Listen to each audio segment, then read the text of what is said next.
Welcome to episode 443 of the DFO Rundown, the Olympic playoff edition, brought to you by Bet365. It's never ordinary at Bet365. You can get in the game, use the promo code NATION. It's nation for all of you, and get in on a wide range of games. Of course, the Olympics, got lots of options for those games. Of course, NBA, anything else that tickles your fancy that's going on, but you can get on all the sports in the Olympics. It's loads of fun if you think you know your sport. So check it out at Bet365. I am Jason Greger, alongside Jeff Merrick. And Jeff, the preliminary rounds are over. We know the matchups. Canada's 1, USA's 2, Slovakia's 3, Finland's 4. They will all get a bye. Meanwhile, the other 8 teams will play on Tuesday. Czechia and Denmark. Sweden faces Latvia. Germany and France. Switzerland and Italy. And we do know, for any of our listeners, they do reseed for the semi, but they don't reseed for the quarterfinal. So Canada automatically will play the winner of Czechia and Denmark. USA plays the winner of Sweden and Latvia. Slovakia plays the winner of Germany, France, and Finland plays the winner of Switzerland and Italy. So it is predetermined for the who's going to meet in the quarterfinals. And it's all setting up for the dream matchup, as long as nobody wrecks it along the way. And we'll see here. I do love a good upset at the Milan games, though. I do love an upset around this time of year. But it is all setting up for Canada versus the United States. And if we get there, Jason Greger, look out, because the chumming of the waters was last year, and it's going to be the ghosts of the Bell Center on that infamous Saturday night, where all the attention of not just the hockey world, but the sports world was on Canada and the United States. Like, I really do wonder how much of a carryover there will be. Getting ahead of myself here. If we get there, how much will what we saw at the Four Nations, again, from a casual sports point of view, bleed into that game? Because don't forget, that was like Super Bowl was done. NBA was having a horrible all-star weekend. People wanted something to watch, and they fell into this, and it was total dynamite. I just wonder if that cascade is still there to go into a Canada-US gold medal game here. Well, I think it'll be much bigger globally for sure, because it's at the Olympics and you have people from all over the world that are watching, and lots of these countries had a chance to see the U.S. or Canada play against their teams, and then who knows who they'll meet in the final. So that'll definitely, I think, impact it regardless of who's in it. It is the Olympics. And, I think there'll be lots of maybe casuals that'll be like, oh, I've heard of Canada-U.S. rivalry. Let's see what it's like here. And it'll be intense if they get there, no question about it. But obviously, there's a few games that they need to win before then.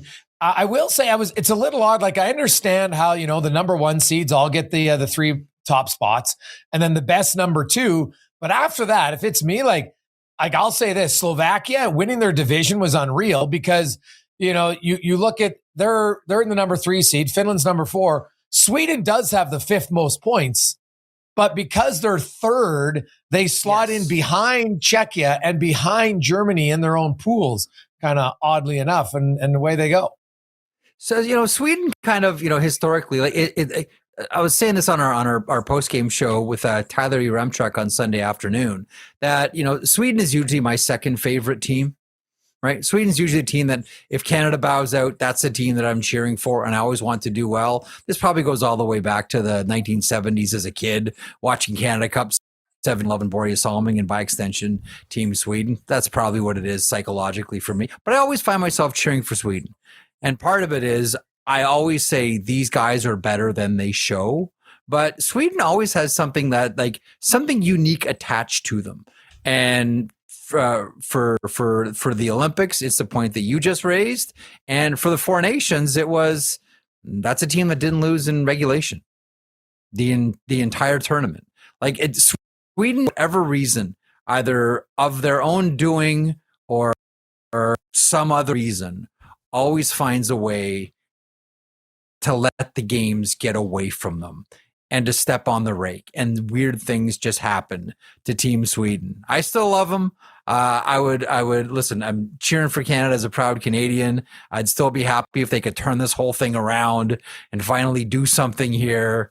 But Sweden just seems to be that team that in these big events, like look at the World Juniors, like how long they would, dominate and not lose any of the round robin games and then flame out in the final or a game before the final. That's just Sweden, man. And I always say to myself, this is a team that consistently is always better than they show. And I don't know why, Griggs. I don't know why. I don't know if you have a thought on historically what's happened to Sweden, but I just don't know why they just can't get that ball over the line. And that's been Sweden in a nutshell for history.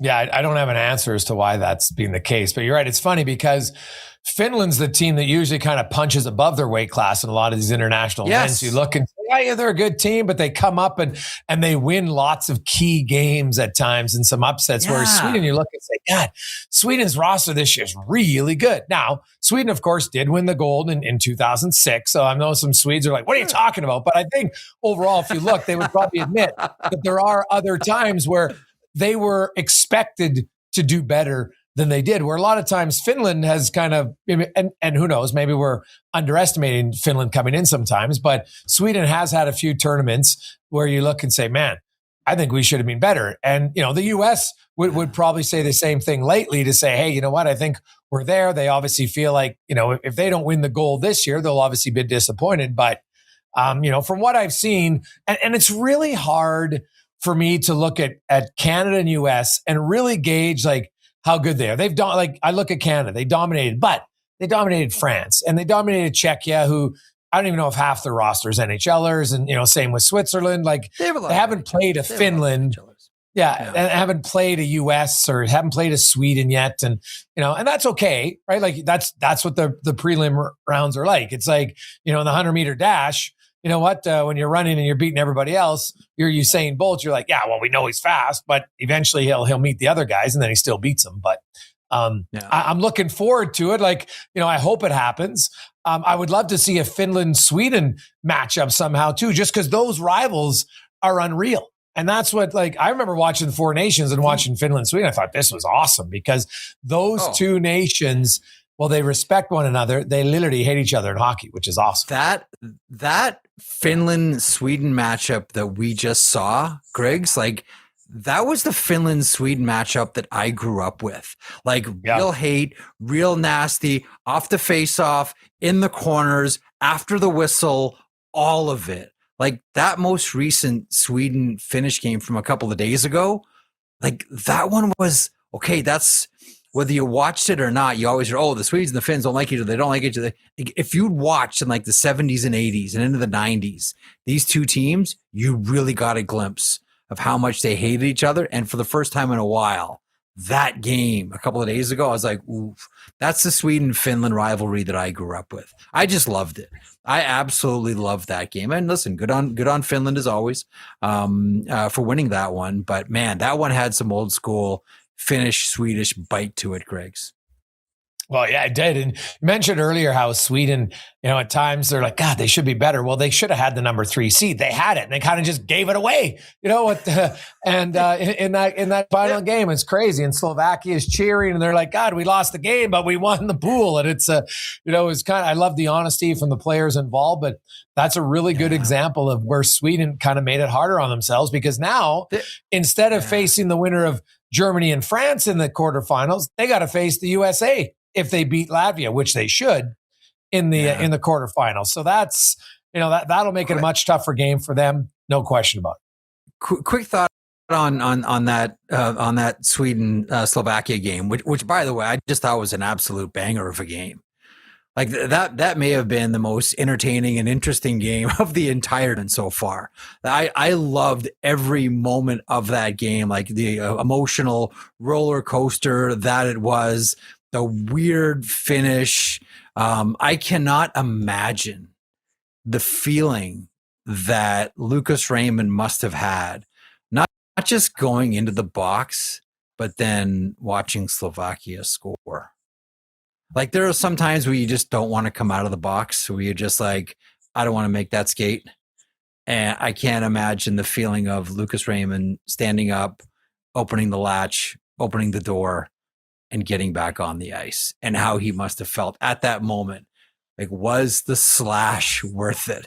I know it felt good at the time, but now this. We've talked about lonely skates to the bench before. That was probably the loneliest one that I've seen in a long time by Lucas Raymond.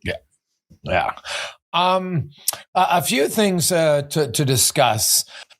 We are going to get because the majority of our audience, of course, listens to are fans of NHL because we have a lot of NHL stuff, and so we broke it up for USA and Canada because I kind of think that you get a little bit of a sense of knowing what the coaches are looking for and what usage we're going to see probably a little bit more of moving forward. So we're going to start with the USA forwards, and we have a chart that we can put up that outlines the time on ice for each forward in their first 3 games versus Latvia, Denmark, and Germany. And then the average you'll see on the far right side. And so Eichel's played the most minutes at 17:10. Matthew Tkachuk is 16:23.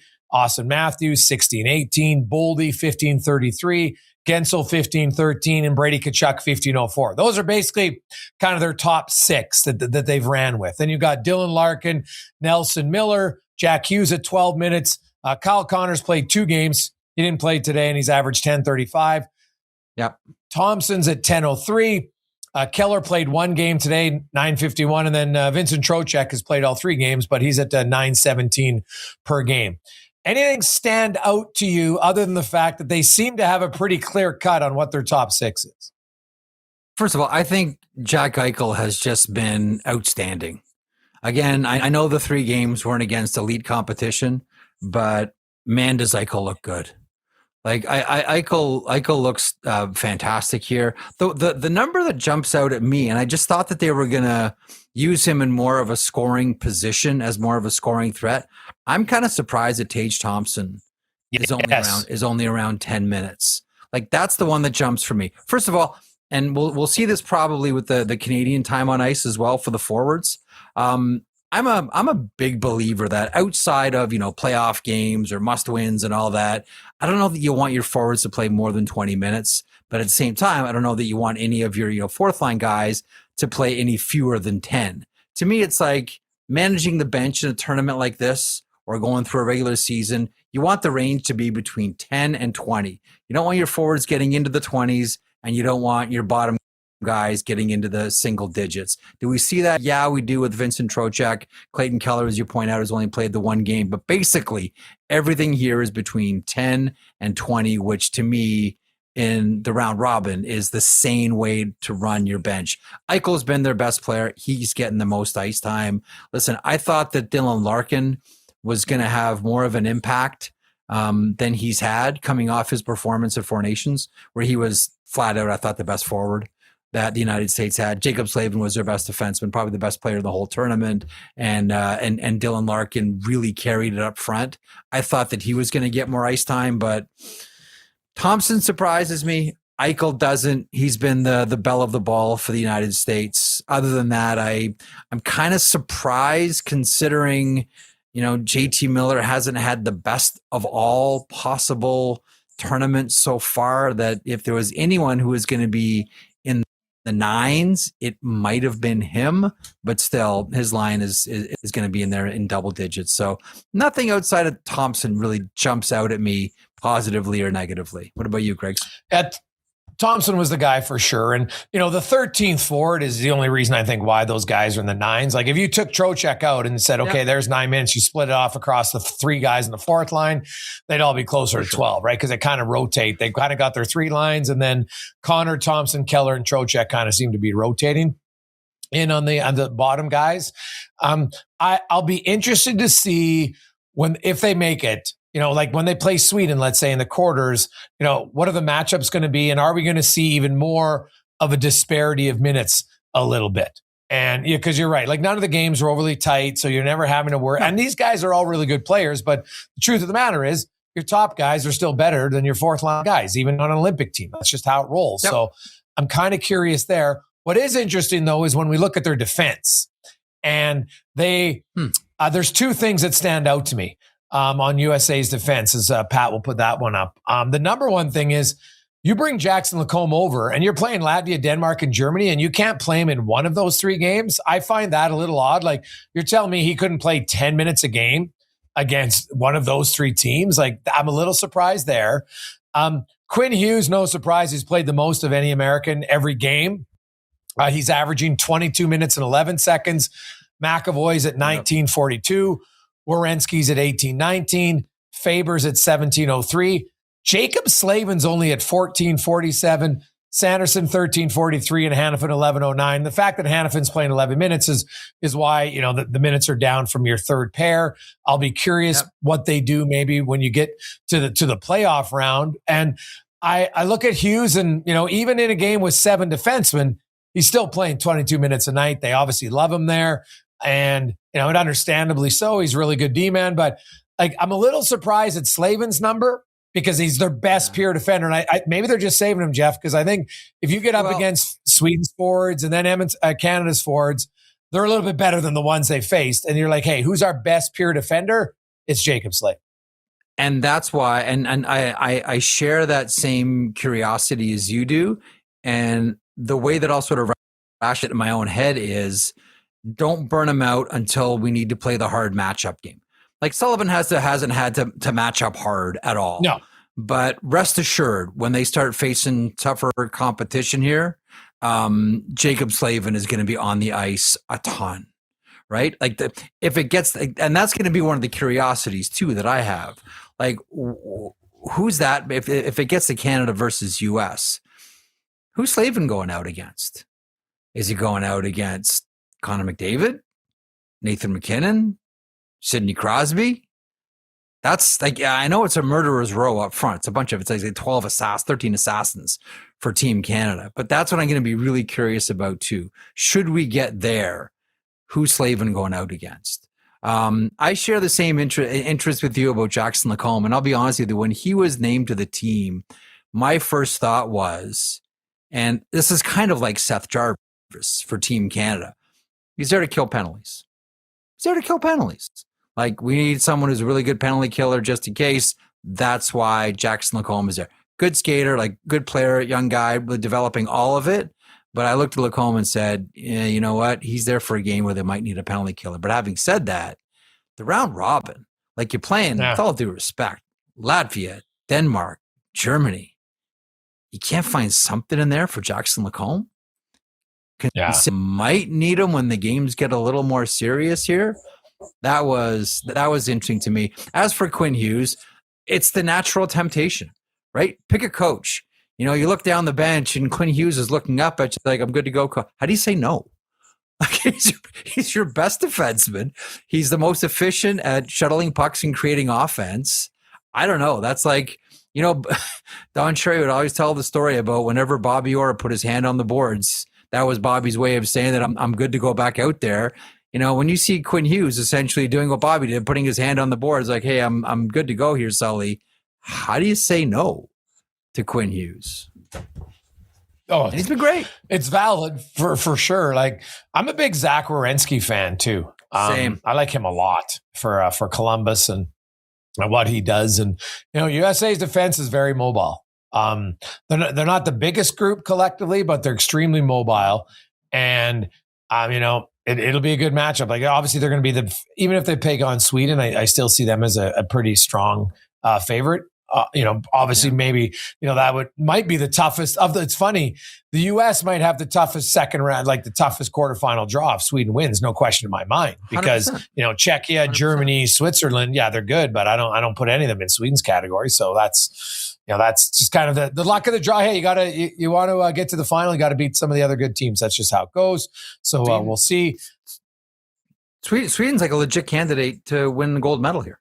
Like, going in, and even though they've had their hiccups and their speed bumps along the way here, I don't know if anyone would be or should be shocked if Sweden won gold.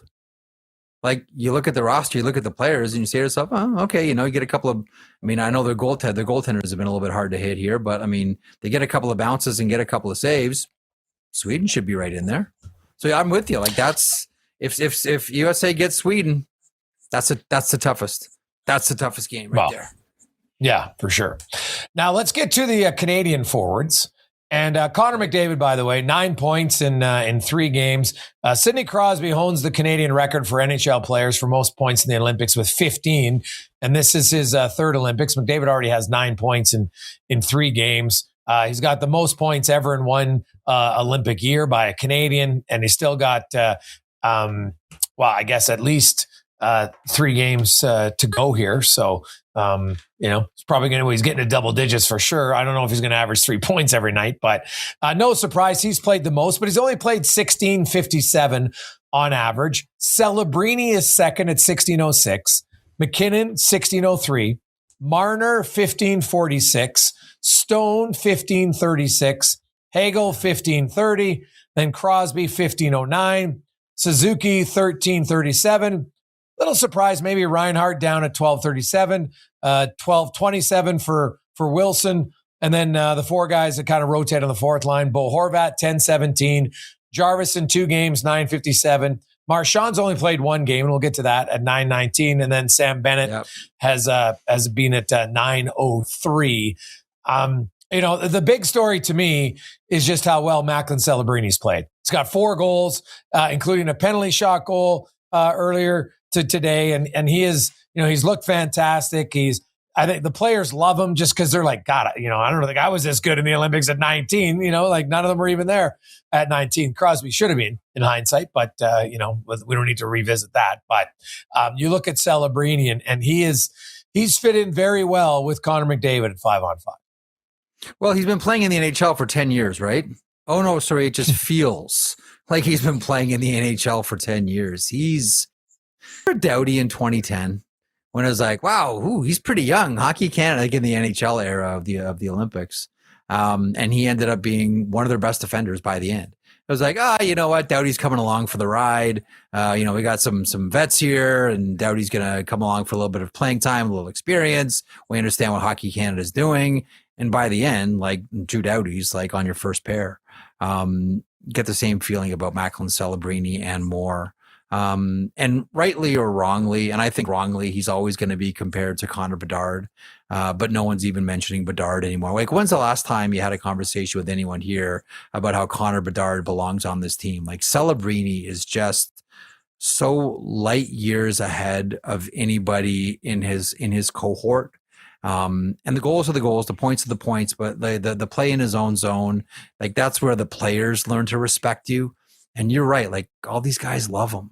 Like you see it, like, hey kid, you took a penalty. Don't worry about it. You get the best penalty killers in the world that are going to help you out here. He scores and everyone's just going crazy on the bench. You can tell, not that I want to get everyone all riled up about Connor McDavid's future, but like you can tell that McDavid loves playing with Macklin, Celebrini, Griggs. Like, do you not get that feeling when you watch these two together? Like, just like McDavid just loves this. Like when you talk about, Cassie in the pregame on Sunday was talking about how McDavid always feels like, the thing that he hates the most in hockey, bad passes, giving bad passes, taking back all of it.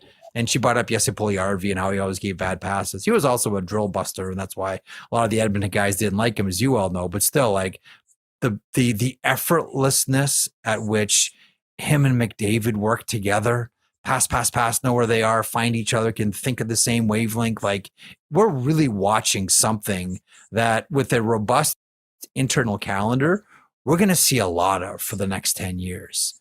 Like this combination of Connor McDavid and Macklin Celebrini is going to be so fantastic for such a long time. And I want to share something with our listeners here too. The penalty shot today, which was a beautifully placed shot. And Mike Johnson right away mentioned like, that's the Kucherov shot. And it is. It's like right, between the blocker and the chest protector. So the 7 hole. And I can tell you for the last month and a half, and it is the Kucherov shot. Like the one thing that I do know is that I've learned is Celebrini is a huge fan of Nikita Kucherov. And at Sharks practice, he's been working on that shot, like that penalty shot move for the last month and a half. So when he got to the dot, everybody in San Jose is like, you're off. And he did. And it was an absolute thing of beauty. None of this is accidental. Celebrini has been planning for this. Like, if he gets the opportunity, this is what he's going to do. He's going to take the Kucherov shot, and he did, and he nailed it.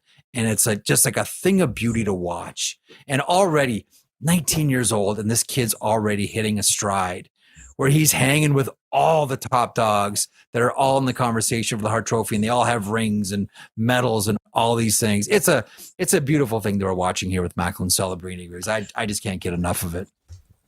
Well, the other thing about Celebrini that really impresses me is just how good he's been on the forecheck and hounding pucks and quick on guys and knocking pucks down and getting turnovers that lead to second and third opportunities. And he's doing it playing wing where he doesn't play, right? Like, he's obviously a super smart player. He's a center iceman. And, like, you look, Nick Suzuki played the wing and he wasn't as comfortable on the wing as he is when he plays in the middle. And that's normal. Like, it's hard to make that adjustment, but Celebrini's made it pretty seamlessly. You look, the Stone Marner Crosby line is one that obviously the coach has a lot of confidence in, especially using those guys in the penalty kill. Now, I know they haven't faced a vaunted power play really, although Czechia does have Pasternak and Netsch. Their power play is decent, yep. But you see that, and Brandon Hagel's getting obviously some extra minutes because of that, and Tom Wilson. I thought he was there to start the first game, and then the second game they switched him up a little bit, and then the third game he was back, scored the opening goal, got Canada kind of rolling offensively, ended up with an assist. Now they gave him a fighting major. I'm not even sure he threw a punch, to be honest, in that fight, because I think he was on like, geez, I don't want to get kicked out of the next game here, but. Get kicked out of the game, he's fine, but he's physically creates some space. He can shoot. Not surprising at all. Like, Tom Wilson's played with skilled guys in Washington, but I think, like, do you think that Cooper will load up? Like, I think he'll do a little bit of McKinnon, McDavid with Celebrini, like last shift of a period. Obviously, if they're trailing, I like that John Cooper, he kind of, experimented a little bit. Of seeing kind of this, this is what we want to see. And then if he does do it, then Suzuki moves to the middle and Wilson goes down with Hagel, good forecheck in line. But the Crosby line is definitely the one he doesn't seem to want to mess with. No, and the interesting thing about that is too, and I agree with you, like in various different, in various situations here, I can see, John Cooper mixing up the line. The one thing that he does have in his hip pocket, and this goes back to Four Nations, is how good Bennett and Marner played together. Like, I know he'd probably be hesitant to do anything, as you mentioned, with that Crosby, Stone, Marner line, but Bennett and Marner were really good together at the Four Nations. It was a completely different look for Marner. He didn't have to, play fetch for Austin Matthews for the entire game. And there was some really great give and goes and some real legit chemistry between those two. So he's got that in his hip pocket if he wants to go that direction. A couple of things on some of those players. First of all, on Mark Stone, all the guys on the bench were laughing. Mark Stone himself was laughing. How did you enjoy on Sunday afternoon the world's slowest breakaway? Hey, you know what though? It says, I might not be fast, but I'm fast enough not to get caught on a breakaway, and that's all you had to do. And a nice little delayed move. And I thought Mark Stone's been really good in all the games, which hasn't surprised me, because if you actually look at Stone's numbers in the regular season, they're phenomenal this year. It's just because he missed some time with an injury, but when he's been healthy, he has been dynamic for the Vegas Golden Knights. And I know that Stone talked about. I remember talking to him in Edmonton, and I know that they've talked about it on the broadcast too. But he didn't think the Olympics was an opportunity for him after 2022. He thought he'd be too old, but that just shows you now how the players can stay in better shape for longer than ever before. And that window of their top game has been extended a lot longer for lots of guys. And Stone's an incredibly hard worker. Like, he's a great example of just, how much emotion matters in a game. All right. And because that guy, like, I love when he scores a goal, like a big smile, like he's like a young kid out there, but that guy plays with such energy all the time. I think it's really infectious. And I think, you're seeing that, like, he kind of, they joked about him. He looks like the old guy on the team. You got the kid in Celebrini and then the old guy in Stone. But he's been really good, right? Like that line's been solid. It hasn't been their best line. Obviously McDavid and Celebrini have been the best combination for sure. But that Stone Marner line, like not to get too far ahead, but if you look, that I think is the line that Cooper, not that you can't play McDavid and McKinnon against any line, but any defensive zone start, I think that's the line that's going to be out there. There's only one moment of awkwardness, and it was in the first game against Czechia. And this is actually a real big compliment to Chris Kunitz. The one thing about playing with Sidney Crosby is you got to be really comfortable with your center being deferring to his backhand as much as Sidney Crosby does. Like in our era of hockey right now, and I know Draisaitl plays a lot on his backhand too, but nobody plays more on his backhand, going back to when he first started in the NHL, than Sidney Crosby. And it's awkward.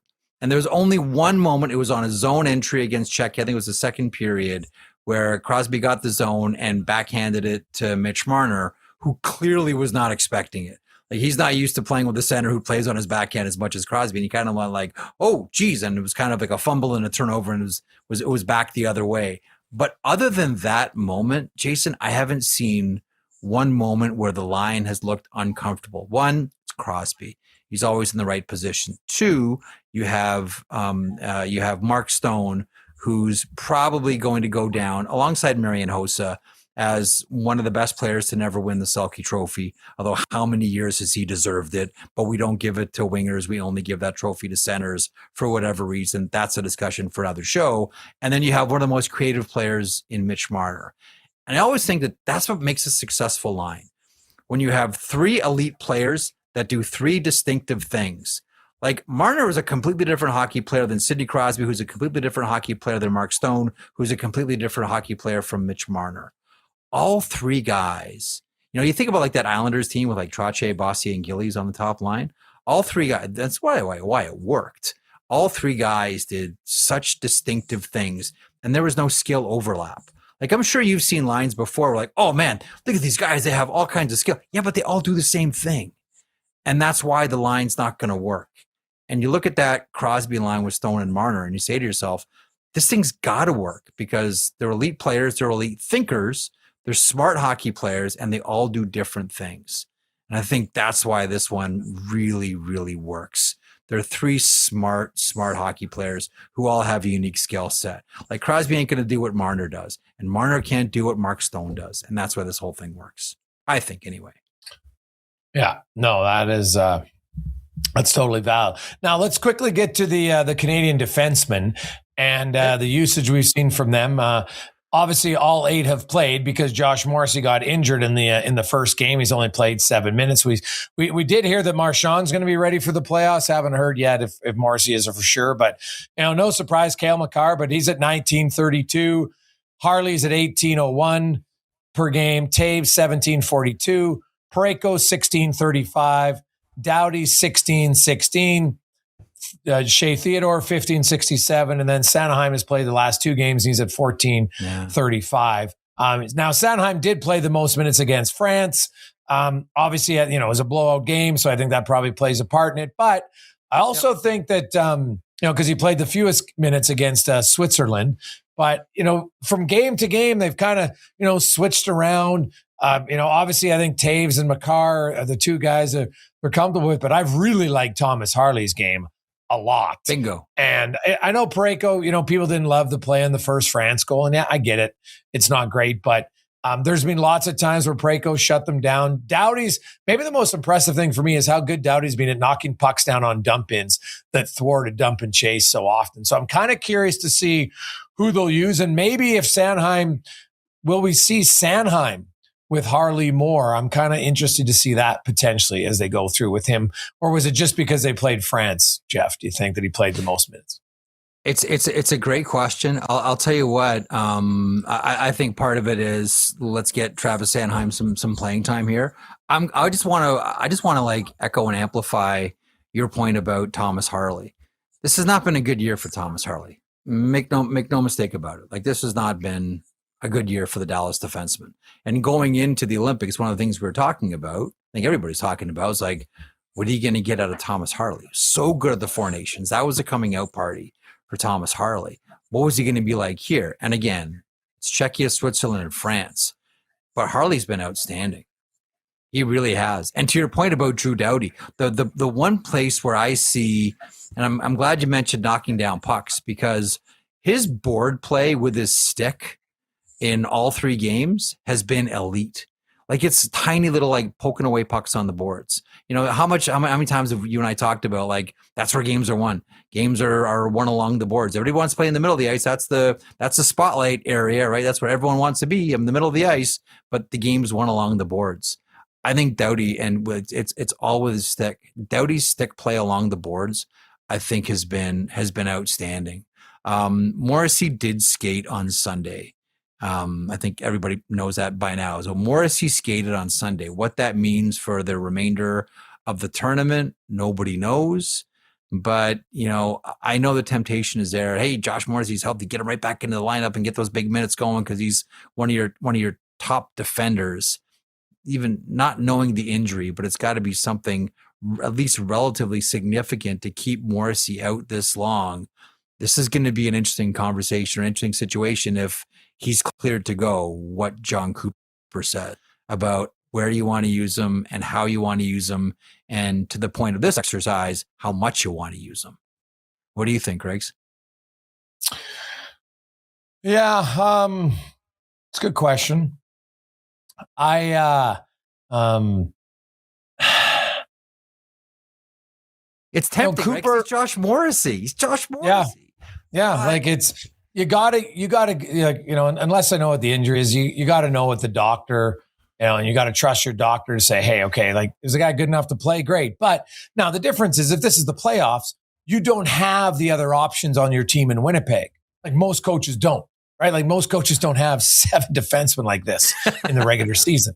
So yeah, John Cooper, options as a coach, man. You have so many, but it's just different than you would in the regular season, Jeff, because you don't have the depth of a regular season team where your top pair defenseman, if he's good to go in the playoffs, you're playing him. But here, Josh Morrissey, if you're like, well, is he 80%? Is he 85? I don't know. I'm just using a number, but whatever he is, if he's not 100 and all the other D-men are 100%, then I got to go with the 100% guys because I don't think Josh 80% is better than their 100%. That's good. I think that's a really wise point. Although I do know that I do understand the temptation, right? If you're John Cooper and you see the name bar here, Morrissey, and you're just like, oh, I really want to do this. I really want to do this. But that's the sensitivity that I'm at with Josh Morrissey. How much, like, if you have 80% of Connor McDavid, you're going out there, right?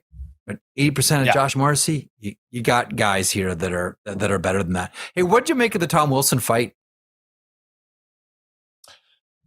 Well, is it a fight? He didn't even throw a punch, did he? So they called it a fight. Thought Wilson 2-5 game. Yeah, it wasn't like, hey, good for them. Like, hey, I was kind of surprised. The France guy was just like, hey, let's go. He was kind of the aggressor there, and you could tell Wilson was pissed because the guy, just kind of yarded him down. But I didn't mind it. Like, there was an interesting point brought up in the broadcast and said, hey, if you're Canada and you're US and you're in the final game, so yeah, you do fight. It means you're out of the game, but you know what? Like, there's nothing else left for. So who really cares at that point? So, I don't think we would see a fight off the opening faceoff because then both players would be out for the whole game. And I don't think they want to do that. But you know what? If there's something midway in the second or early in the third, a guy, if they feel that, you know what? This is a time to do it. I wouldn't be shocked if we saw 2 guys drop the mitts in Canada, US. I wouldn't be shocked at all. I do wonder if this was for John Cooper, maybe a blessing in disguise, because this is also like a couple of things happened at the end of that game. Like Tom Wilson fights Pierre Crénon, who did play some junior USHL, NAHL in North America. Not that he was like noted tough guy or anything, but I think there was one year we had 100 PIMs in the NAHL.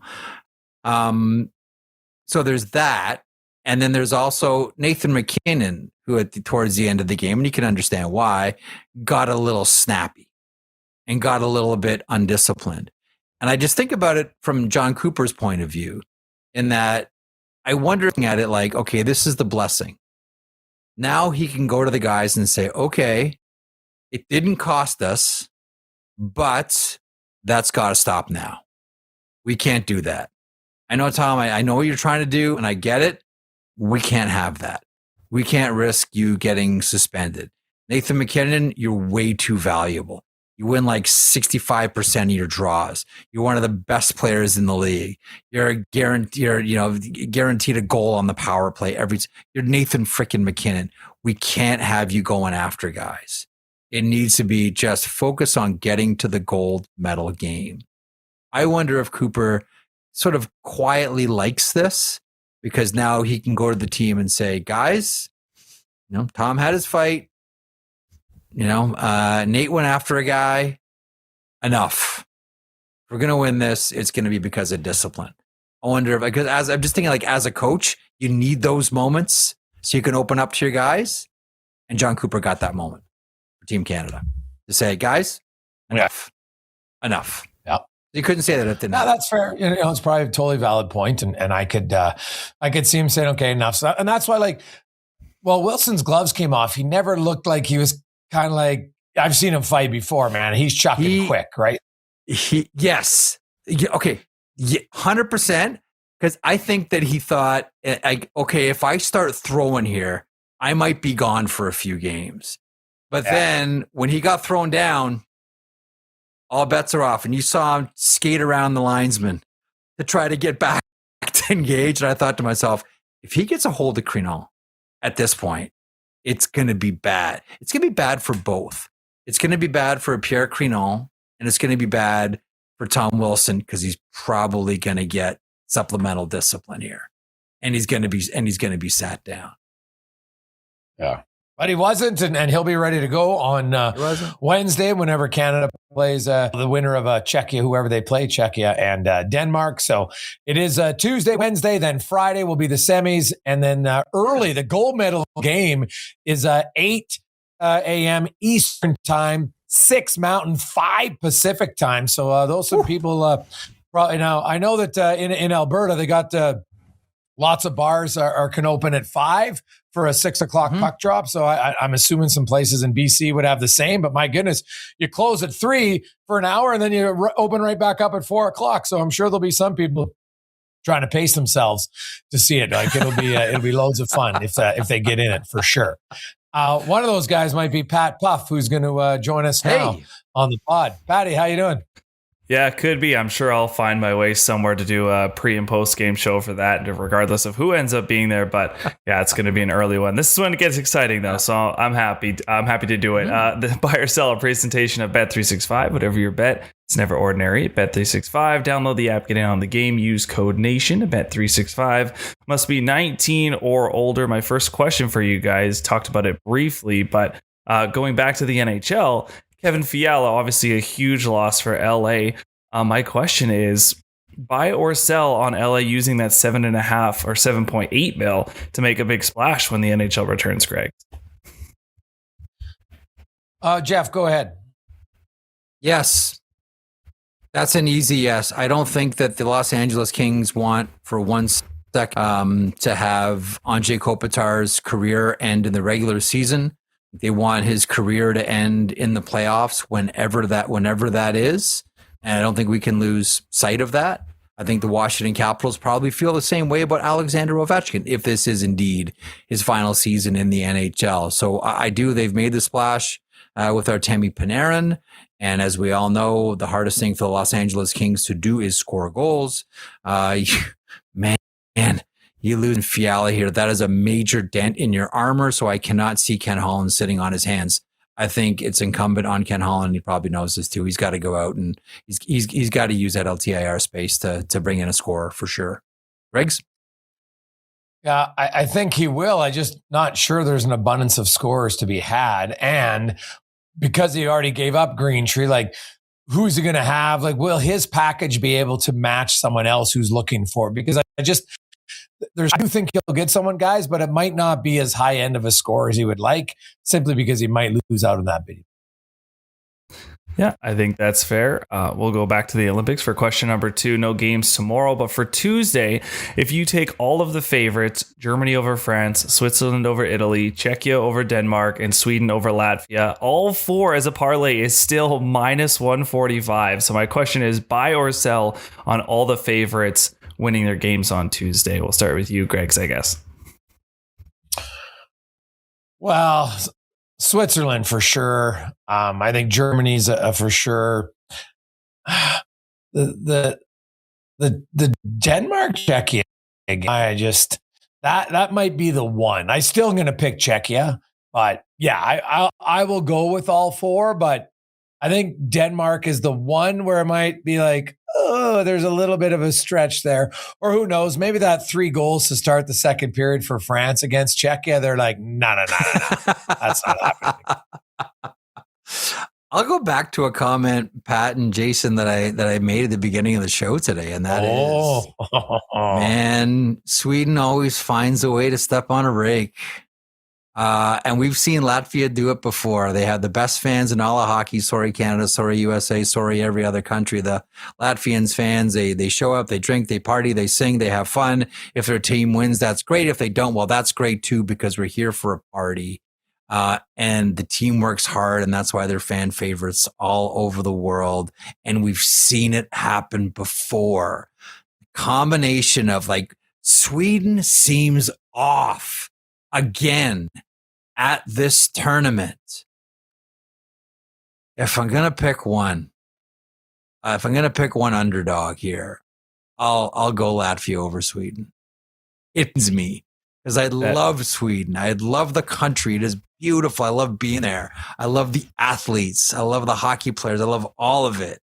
But man, they can't get out of their way sometimes. And they just seem like something's not right this time around. So I'm going to pick one. I'll take Latvia.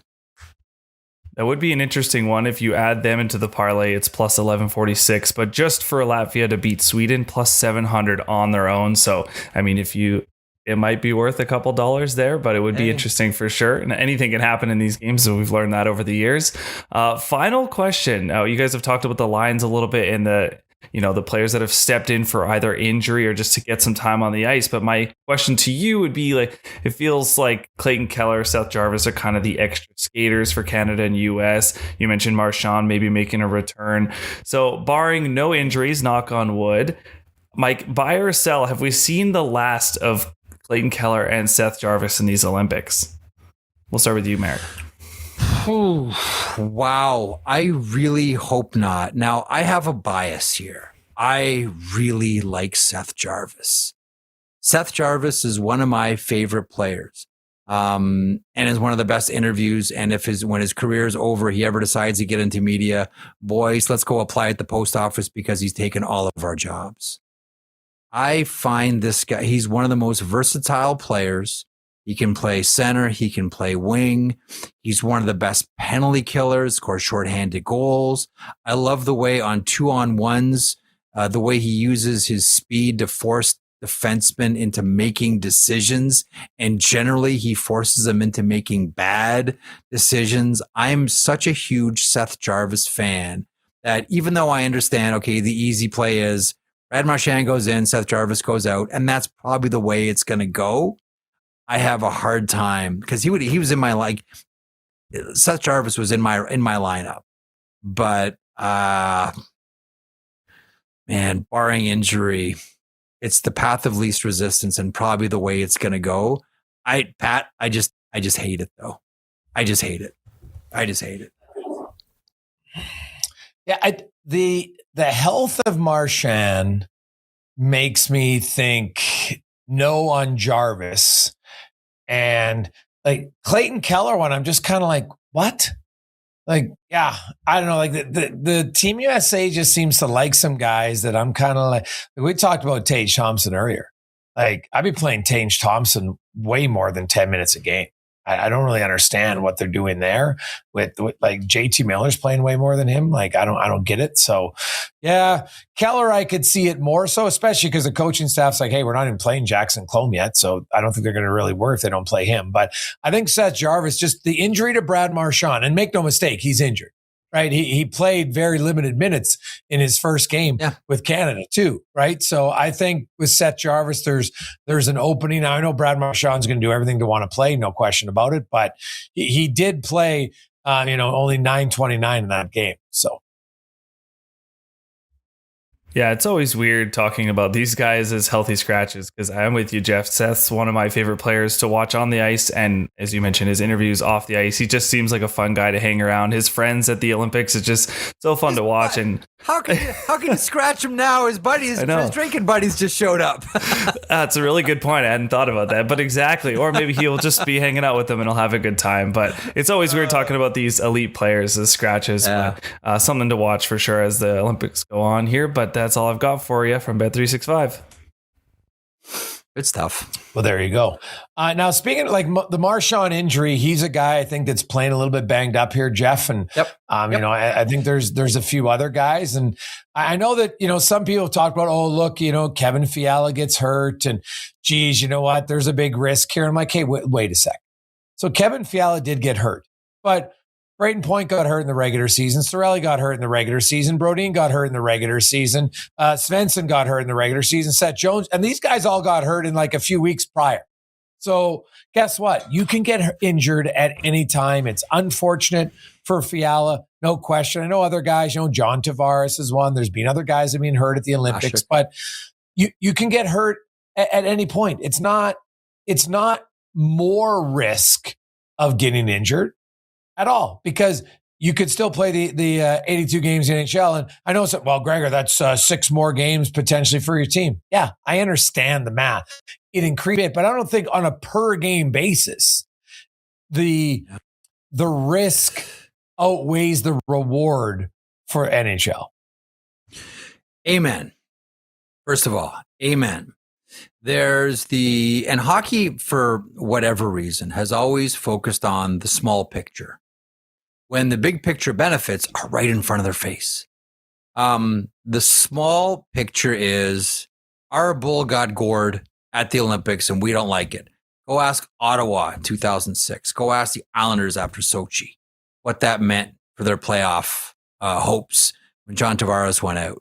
Go ask the Sens what it was like. I still remember like the Ottawa Senators, like Greg's like literally begging Hasek to try, like just get on the ice. Right? Like Hasek is one of those players, one of those goaltenders that, you know, won't get on the ice unless he's 100%. Now, when he's 100%, he's the best goaltender of all time, in my humble opinion. But like he would not even get on the ice. And it scotched a shot at the Stanley Cup for Hasek and the Ottawa Senators. It was bad. And now Kevin Fiala is that guy. But here's the thing that I keep coming back to. I'm glad you got us here, Jason, because we've heard for so long, the owners don't want it. They don't see value. There's not an immediate ROI. You know, they're not compensated for loaning out their players to the biggest sports stage, and they want something for it. They're getting something for it, and they got something for it. And this goes back to 1980, and they're still making documentaries about it.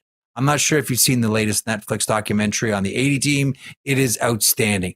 I thought I had seen and read everything I needed to know about 1980 until I saw this documentary. Going back to 1980, and here is the value of having your athletes there. That team, bunch of kids from University of Minnesota and BU, galvanized attention on hockey.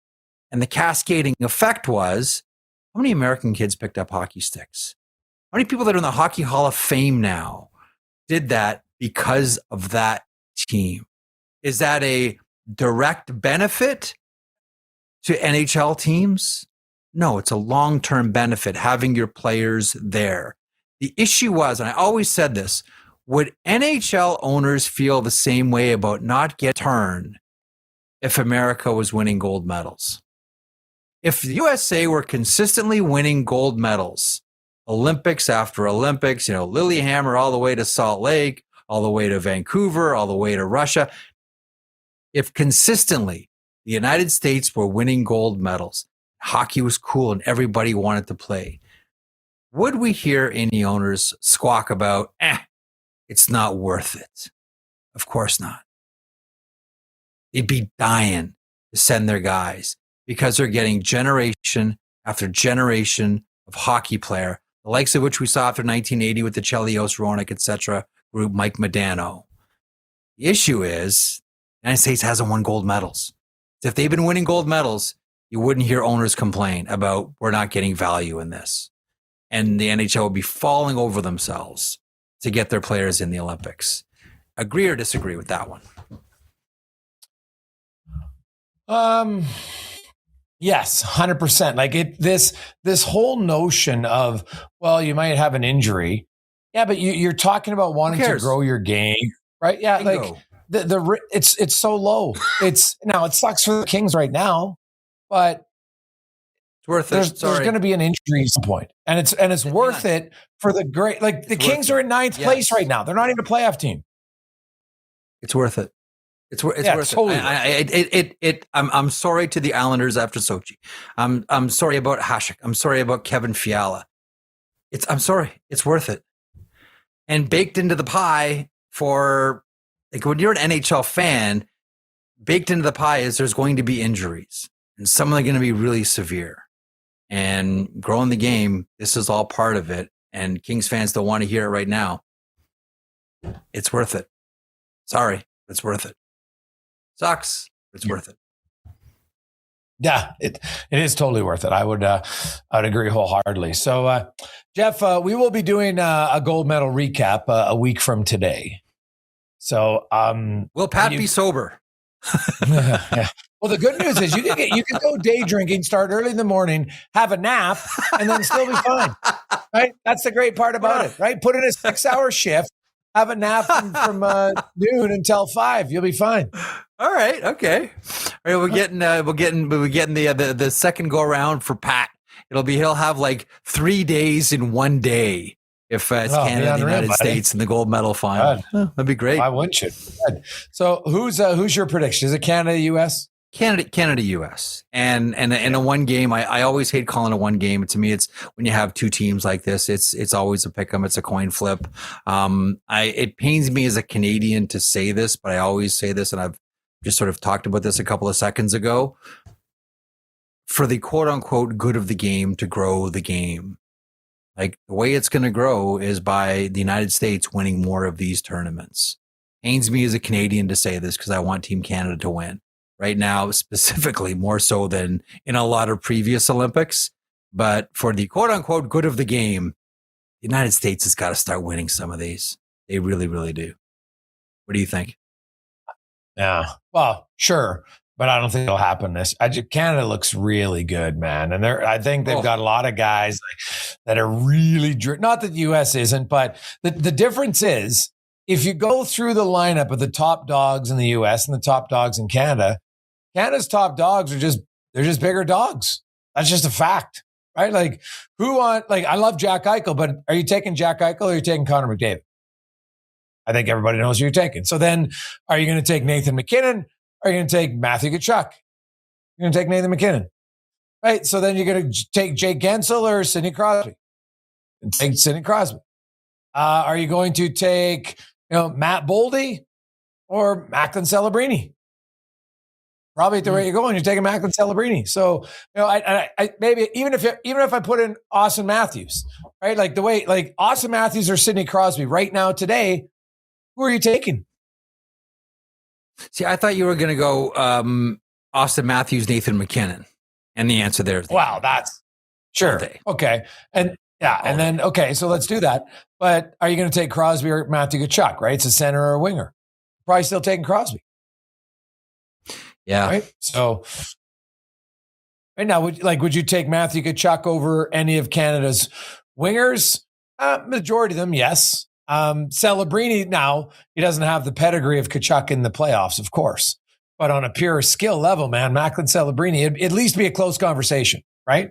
But the center ice position is not even a debate. Like Dylan Larkin's not sitting Crosby. So no. You know what? You know who was really flying on Sunday too? Like really flying? Oh, Horvat.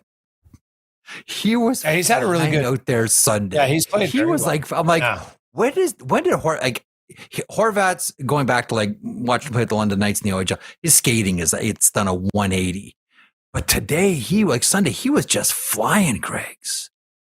And that's the thing too. Like you're right. Like it is a murderer's row. My only point was like for the quote we talk so much about good of the game, grow the game, all these type. The U.S. has got to start winning some of these things. They really do. Yeah. Like the best debate over who you would take would be Quinn Hughes or Cale Makar. Like you could have a really long debate and have really good points, both guys. And I'm not sure at the end if there's one you'd win on. So to me, it's Cale Makar. Cale Makar is the best defenseman in the NHL. But I think that if I'm voting right now, Zach Werenski gets to Norris, though. For this season, yeah, Werenski, sure. For this season, right? Like I will say, if Quinn Hughes has a final, I don't even know what they got, 24, 25 games, I think, the Wild. Yeah. His impact and what his numbers are, he has put himself in that conversation. And I would not be surprised if Quinn Hughes, gets a lot of people like, damn, because he was very good in Vancouver, but since he's got to Minnesota, man, it has been lights out good. And that's why in this tournament right now today, in a one game, Makar Hughes, it's a really, really good debate. It is. I just don't want to, because he's had such a great season. He's had a great few seasons here. I just don't count Zach Werenski and just what he's done to that Columbus blue line and what he's done for Damon Severson.